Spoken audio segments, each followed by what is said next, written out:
So இந்த walking இல்லை அப்படின்னா இந்த 5 நோய்கள் நமக்கு வர்றது மட்டும் இல்லைங்க, நம்ம ஆயுசே குறையறதுக்கு வாய்ப்பு இருக்கு.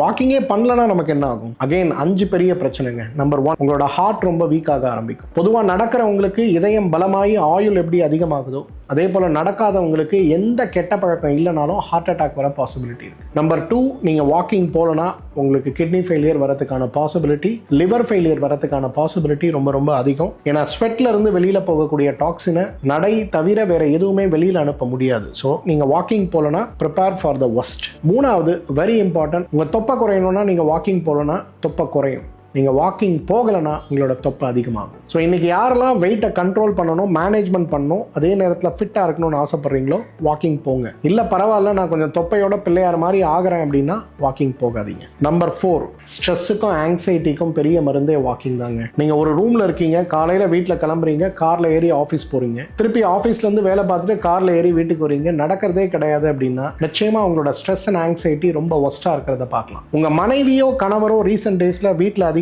கோவப்படுறாங்க, சண்டை போடுறாங்கன்னா வாக்கிங் அவங்களுக்கான பெஸ்ட் ரெமெடி. வாக்கிங் பண்ணாமல் இருக்காங்கன்னா பண்ண வைங்க. 5th, ரொம்ப இம்பார்ட்டன்ட், இன்னைக்கு நம்ம இளமையாக ஃபீல் பண்ணோம் அப்படின்னாலே நமக்கு ஸ்டாமினா ரொம்ப ரொம்ப அவசியம். ஒரு 500 மீட்டர் இருக்குது நம்ம வீட்டில் இருந்து, இல்லை ஒரு ஸ்கூல்ல இருந்து, காலேஜ்ல இருந்து, கேட்ல இருந்து பில்டிங் இருக்குன்னா நீங்கள் அதை நடந்து போகிறதுக்குள்ள உங்களுக்கு மூச்சு வாங்குது அப்படின்னாலே your stamina is becoming very low. அப்போ ஸ்டாமினாவை